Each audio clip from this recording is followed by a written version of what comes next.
Central Victoria. This is Win News. Tonight, COVID restrictions remain as the country battles multiple outbreaks. One of Bendigo's biggest events cancelled for a second year. And a milestone moment for the state's switch to renewable energy. Good evening and welcome to Win News. I'm Amy Duggan. Also tonight, concerns more recyclables could be sent to Central Victorian landfill as the industry introduces waste export changes. Current COVID settings in Victoria will remain the same as almost every state and territory around the country battles an outbreak. The state's ramped up airport controls, checking thousands of returning Victorians with red and orange zone permits. Victoria's recorded a single local case of coronavirus, a primary close contact connected to the Epping Hospital outbreak. The state government says we're in a stable condition, but the focus is on responding to the interstate, highly contagious Delta clusters. More than 12 million of our fellow Australians across the country are in lockdown. Victoria's in defence mode. Health officials are stressing the importance of measures such as increased border patrols, getting tested, QR check-ins and the traffic light border permit system. We've now issued around 7,000 red zone returning permits. We've spoken to at least 3/4 of the people holding red zone permits. Airport checks have now been ramped up for returning Victorians and any visitors from green zones. We now have 150 authorised officers at the airport checking arriving flights from just about every capital city. Around the country, Alice Springs has entered a 72-hour lockdown after a suspected infected mine worker spent time at the airport, and 5 new local cases have been recorded in South Australia, but no lockdown. Despite the state government indicating last week an increase to stadium, venue and theatre capacities, Victoria's current COVID restrictions will for now remain the same. Across the boards, our settings will functionally be exactly the same over the next 7 days. Bonnie Barkmeyer, Win News. Bendigo swap meets have been cancelled for a second year in a row amid ongoing border uncertainties. Typically drawing crowds of up to 20,000 people from across the country, organisers are planning for a bigger and better COVID-safe event next year. From antiques to old car parts, every year tens of thousands flock to town to find themselves a bargain at the annual Bendigo swap meet. But eager buyers now have to wait a bit longer. This year's event's been cancelled amid border uncertainty. The last thing we want to do is put it on and people feel compelled to come and use their site, or they might miss out on it in the future. And then they're suffering a fortnight's quarantine and they might be off farms and they've got animals to look after and things like that. Almost 1,500 stalls and sellers come from all over Australia to the Prince of Wales Showground every November, injecting $4 million into the local economy. There are many sectors impacted, such as accommodation, restaurants, attractions, and really it does have a huge effect across the economy. It's also a major revenue earner for the Show Society. We have a lot of our regular market traders that rely on the swap meet event. While the Sheep and Wool Show will still go ahead next month, organisers say it's not possible to deliver the larger swap meet in line with COVID restrictions. One of the city's biggest draw cards, the committee hopes to make next year's events bigger and better, but in the meantime is hoping to hold smaller state-run events to help recoup some of the losses. We need to get back to the school fetes and the Rotary Club things and all that and just help out. Grace Aiken, Win News. A new campaign is urging young Central Victorian drivers to buy the safest car they can afford to address the alarming number of deaths in older vehicles. 107 lives have been lost on Victorian roads in the first half of this year, the second lowest on record, but the number of deaths of those aged between 18 and 25 has increased this year, with the majority occurring in older vehicles that don't have key safety features. TAC research is showing young drivers place the least value on safety among all other road users when buying a car, but a new campaign is urging the group to make it a priority. A milestone has been reached in Australia's move to renewable energy, with construction starting on the nation's first wind turbine training tower in regional Victoria. New courses will be offered to help tradespeople up their skills to fit the innovative sector.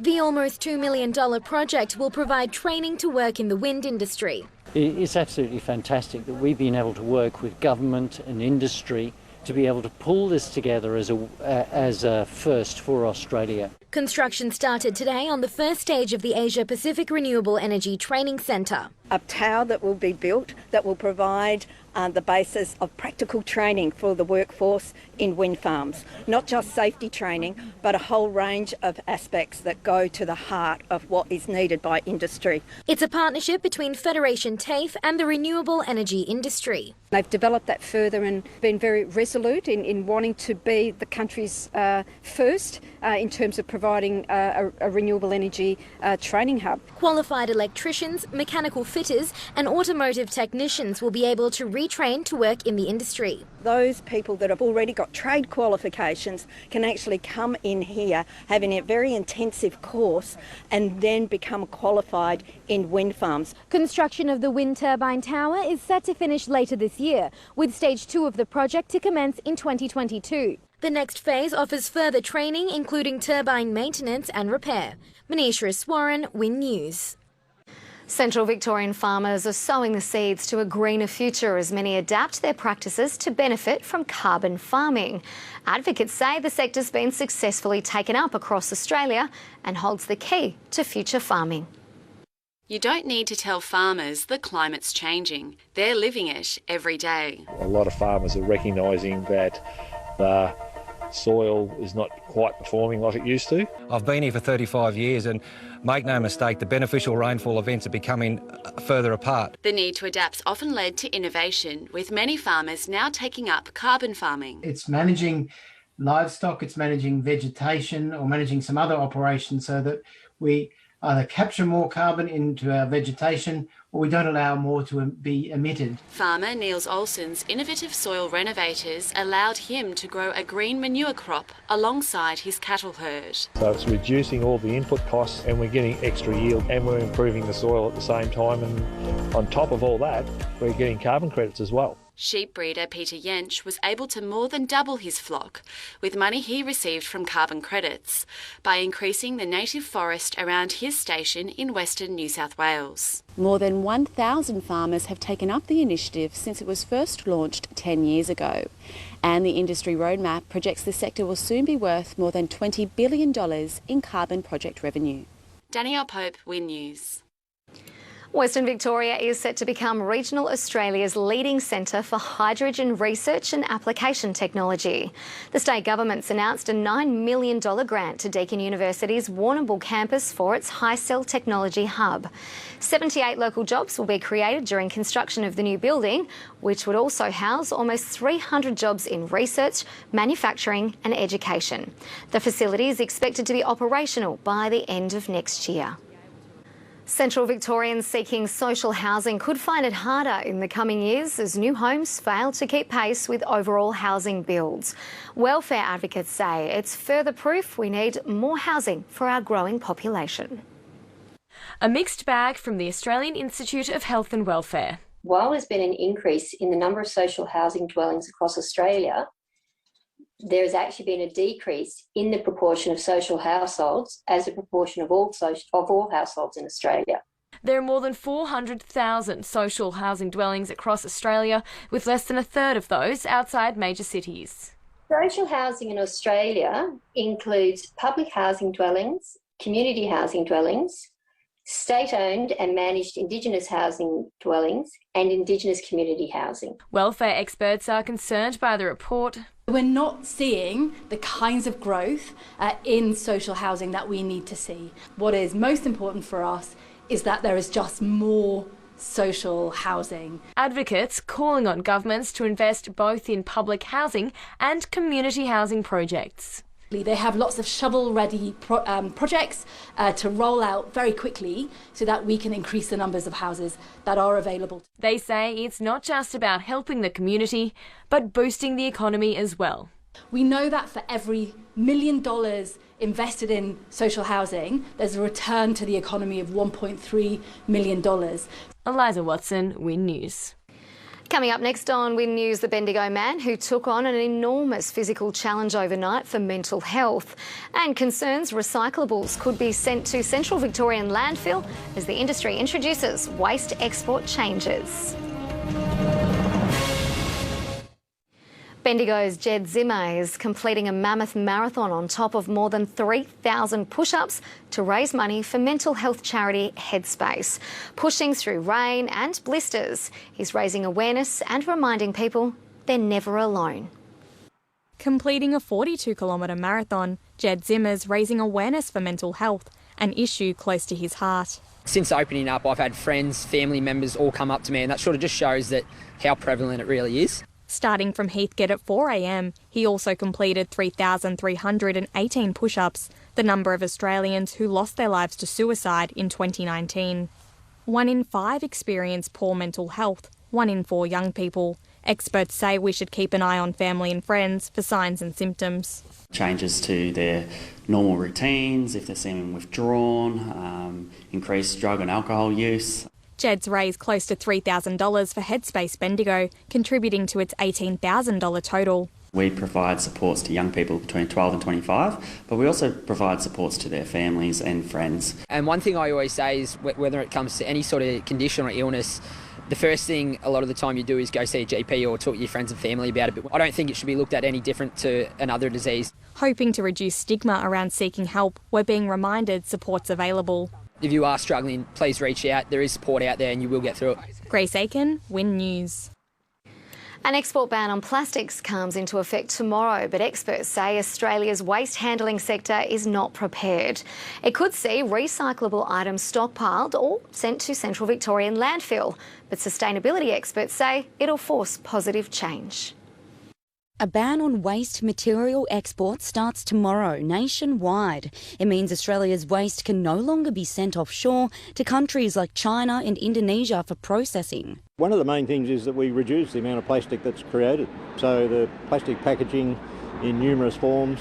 Sustainability experts say these hardline policies are integral for driving important change toward building a nation more focused on renewables. We want to see and grow and develop our resource recovery here in Australia. So it provides the right framework for us to invest more in enhancing our sorting capacity and also building more secondary processing facilities. They're also suggesting the shift offers regional areas an opportunity to step up and become industry leaders, but government support will be needed. The case of having to truck the waste from the recycled material from regional areas to perhaps a metropolitan area. But then again, we could set up a recycling facility here. And experts say as industries shift to dealing with waste material domestically, thousands of jobs will be created across Victoria in line with new demand for waste and recycling handling. There is an opportunity to increase the number of jobs by 10,000 or more. Genevieve Lamond, Win News. Central Victorian anglers are being encouraged to visit their favourite local fishing haunts these school holidays for a chance to hook a golden tag. The Victorian Fisheries Authority has relaunched its hugely popular golden tag competition, with more than 900 tagged fish stocked around the state's waterways. Hotspots include bushfire-affected areas, with hopes to boost more local tourism. Incredibly fun, remarkably functional, and effortlessly stylish. Introducing the all-new Ford Puma. A compact SUV that really packs a punch. Looking good has never been this easy. Secure yours today. The all-new Ford Puma. Effortlessly stylish. Time for sport now, and 3 Central Victorian umpires have reached a mammoth milestone. The trio has clocked up more than 4,000 footy games across Victoria's junior and senior country leagues, and they won't be blowing their whistle on the final games just yet. This trio of men in green have clocked up more than 4,000 junior and senior country footy games between them. Kevin Monk started umpiring in 1990 and was recognised as a life member and umpire of the year in 2003. As he approaches his 1,400th match, he says there'll be no slowing down soon. For a bloke of 76, I thoroughly enjoy it, and why my body will let me keep doing it, I'll continue to do it. Leo McClure began his career in the same year and recently celebrated his Millennium match. Get out there and meet people, and you meet a lot of people. I've done junior grand finals and all, and a lot of wonderful kids out there. Umpiring stalwart Tim Donnelly will soon celebrate his 1,800th game. He's reflecting on his many years blowing the whistle and says at the start he was subject to strict assessments every match. To make sure that you were consistent, and if you weren't, you got dropped. They say they do it for fitness, the social life and to give back to the community. It's a challenge. It's a challenge every week. You've got to be switched on. And there'll always be standout moments they'll remember forever. I might kick the ball from the centre and it looked like a tennis ball. It was that high. When we got onto the ground, it was just drizzly rain. By the time we finished the 3 games, we were standing in about a foot of water. Bonnie Barkmeyer, Win News. Future AFL stars have joined the final day of a holiday footy extravaganza at Golden Square Football Club. Children aged 5 to 13 took part in a simulation of football life, including skills, gameplay, team building and awards. The program, run in regional areas across Australia, has been going for 14 years. This one starting with just 20 kids, now bursting at the seams with 220 young stars. This day and age, we see so many kids focusing on computer games, etc., not being active and healthy. It's great to see them out for 3 days. The 3-day program gives kids a chance to experience real AFL life. We also run a famous Fitzpatrick Cup, and that incorporates a whole variety of things, including tribunals, drafts. We play for the prestigious cup at the end of the competition. Including children of all skill levels, boys and girls, the 3-day school holiday program welcomes kids aged 5 to 13. Obviously now about 20% of our clientele are made up with girls, which is fantastic. Young girls getting a chance to compete against the boys in a fun environment. We do practice nearly every night at home. Oh yeah, they go pretty good. They have a crack at it. And with the kids taking part in an official AFL competition, including best and fairest prizes, heaps of gameplay and skill development, it gives them a chance to emulate their stars. Paddy Crips. He has like his own haircut. It's like a mullet. It's called Cripper cut.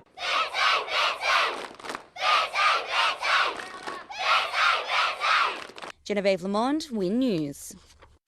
Bendigo-born rider Simone Pearce will make her Olympic debut at the Tokyo 2021 Games in equestrian dressage. Pearce moved to Europe in 2010 and is currently based out of northern Germany. The 30-year-old's quickly risen through the international dressage ranks after returning from injury, which saw her break her collarbone and 6 ribs in 2018. Last year, Pearce broke the Australian record in the Grand Prix whilst competing at an international event in Germany. And that's it for tonight's sport. The weather's next with Chris, and we could be in for some more showers tomorrow and Friday, Chris. Amy, it's looking like it'll be a wet end to the week. I'll have more weather details after the break.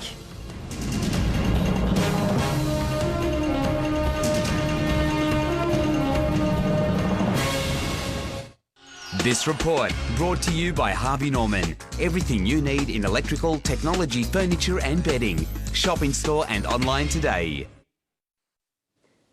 Welcome back. A few scattered showers around the region and those heavier rain clouds made for slightly warmer than average maximum temperatures this afternoon by around 2 degrees. Our weather photo tonight is from Glenda. Glenda snapped this beautiful sunrise from her backyard at Campbell's Creek, and it looks like a brilliant start to the day there, Glenda. Thank you very much. If you have a weather photo and you'd like to see it on our screen, go ahead and send it in. The address is weather@wintv.com.au. For now, though, let's have a check of those details from today. It was mostly cloudy with some showers about.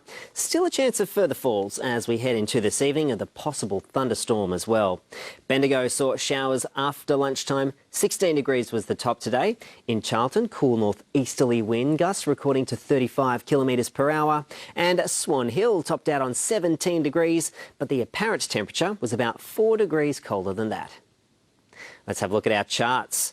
A cold front crossing the Bight will approach the west tonight before slipping to the southeast and weakening early tomorrow. Looking ahead, another cold front associated with a low in the Southern Ocean will cross western and central Victoria on Friday. On to our forecast for tomorrow. Some patchy morning fog, looking cloudy with showers and the chance of thunderstorms during the afternoon. For Kyneton, 11 degrees. 16 will be the top for Echuca. 16 as well there for Charlton. A little bit warmer over at Hopeton. 6 to 17 the stretch, and 17 degrees for Kerrang. Now for Bendigo tomorrow, looking at a shower or two and a top of 14 degrees. And for Melbourne, clear and sunny skies, 17. Let's have a look at our days ahead. Friday will be cloudy with showers, most likely during the afternoon and into the evening. Saturday looking partly cloudy, a medium to high chance of showers, but possible hail for the southwest. And then on Sunday, cloudy and just a slight chance of a shower. That's all for weather tonight. Amy, over to you. Thank you, Chris, and thanks for your company. From tomorrow, a new affiliation agreement begins between the Win Network and Nine. It means to Channel 9 at midnight, and in the morning you can catch all your favourite 9 programmes right here on 8 and 18. You'll still be able to catch your local news and new news at the new time of 5:30, followed by 9 News at 6 o'clock and a current affair at 7. Look forward to seeing you then. Good night. This has been a Win News presentation. Win News is Australia's #1 news source.